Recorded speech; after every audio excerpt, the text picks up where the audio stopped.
साथी हाथ बढ़ाना, एक अकेला थक जाएगा मिलकर बोझ उठाना, साथी हाथ बढ़ाना, साथी हाथ बढ़ाना, साथी। इस गीत के बोलों को सच कर दिखाया है वलनी गांव के लोगों ने। साथी हाथ बढ़ाना, साथी। इस तालाब को देखकर क्या आप यकीन करेंगे कि एक वक्त ऐसा भी था जब ये हमेशा सूखा पड़ा रहता था, लेकिन इन गांव वालों की वजह से आज इस तालाब में साल भर पानी रहता है। ये कैसे मुमकिन हुआ, आइए जानते हैं केशव से। मैं हूँ सिटीजन जर्नलिस्ट केशव डंबारे, वलनी गांव का रहवासी हूँ। मैं आज आपको बताऊंगा कि किस तरह प्रशासन की लापरवाही का बना शिकार यह तालाब पिछले 26 साल से गांव के लोग इसे बचाने में जूझ रहे हैं। 19 एकड़ की सरकारी जमीन पर बना ये तालाब 200 साल पुराना है। 1983 से पहले तक इस तालाब का पानी 12 गांव की जरूरतें पूरी करता था, लेकिन 1983 में गांव वालों को पता चला कि जिस तालाब को वो अपना समझ रहे हैं, दरअसल उस तालाब का 14 एकड़ हिस्सा बेचा जा चुका है और उस हिस्से में गांव वालों के आने पर पाबंदी लगा दी गई है। ये काम किया था दूसरे गांव के एक जमींदार ने। कुछ गांव वाले तालाब पर जमींदार की मालिकियत की बात मान गए, लेकिन मुझे इस बात पर विश्वास नहीं हुआ। मैं नागपुर एसडीएम को इस बारे में शिकायत दर्ज की, लेकिन एसडीएम ने मेरे शिकायत पर ध्यान देना जरूर नहीं समझा।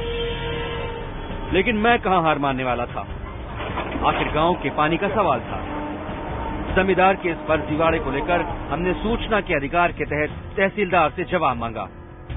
हमने सवाल किया कि आखिर इस तालाब का मालिक कौन है। जवाब में तहसीलदार ने हमें 1912 के रिकॉर्ड दिए, जिसमें साफ लिखा था कि 19 एकड़ के इस तालाब की मालिक सरकार है। सच सामने आते ही हमें लड़ने की हिम्मत मिली। हमने तहसीलदार, एसडीओ, यहाँ तक कलेक्टर को भी न्याय की गुहार लगाई। सभी को शिकायत पत्र भेजे, मगर किसी ने हमारी नहीं सुनी। तालाब का 5 एकड़ का हिस्सा जो जमींदार ने नहीं बेचा था, गांव वाले अब उसी पर निर्भर थे। लेकिन 1997 में उस हिस्से का पानी भी सूखने लगा और प्रशासन की तरफ से उसका रख रखाव भी नहीं हो पा रहा था। हर तरफ से परेशान होने के बाद हम गांव वालों ने खुद ही तालाब की देखरेख करने का फैसला किया।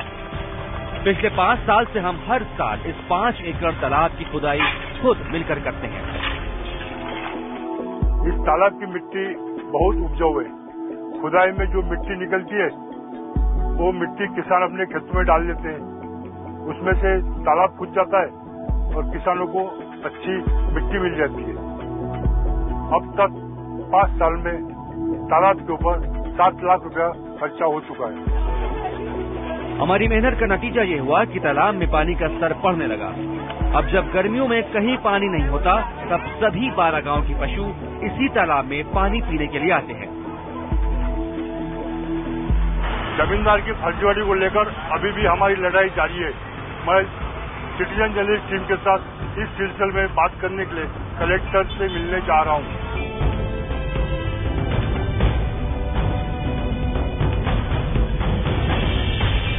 मैं डिस्ट्रिक्ट कलेक्टर से मिलने के लिए गया था, मगर वो काम के लिए बाहर के दौरे पे है। मैं उनके निचले डिप्टी कलेक्टर से मिलने गया था, लेकिन वो इस सिलसिले में बात करने के लिए कतई तैयार नहीं है। प्रशासन कितनी लापरवाही क्यों न बरते, तालाब की लड़ाई आगे भी हमारी जारी रहेगी। मैं सिटीजन जर्नलिस्ट केशव डंबारे, IBN